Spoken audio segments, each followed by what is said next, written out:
রাস্তায় কুত্তা ঘোরে অভাব নাই, একটা কুকুরের কোনো দাম নাই, কিন্তু যেই কুকুরের গলায় মালিকের শিকল লাগানো ওই কুকুরের দাম।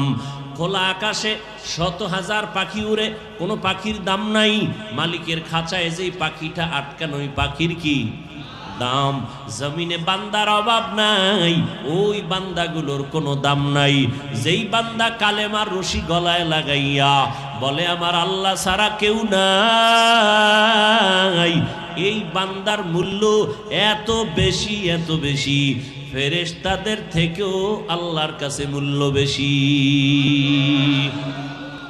এজন্য আমি মুরব্বির কি দরকার, আল্লাহ নিজে বলেছেন, আমি আয়াত পড়েছিলাম, ইয়া আইয়ুহাল্লাযীনা আমানুত্তাকুল্লাহ, ও মুমিনেরা আল্লাহকে ভয় করো, ওয়া কুনু মা'আস সাদিকিন, এই জমিনের মধ্যে যারা সত্যবাদী তাদের বন্ধু হইয়া থাকো।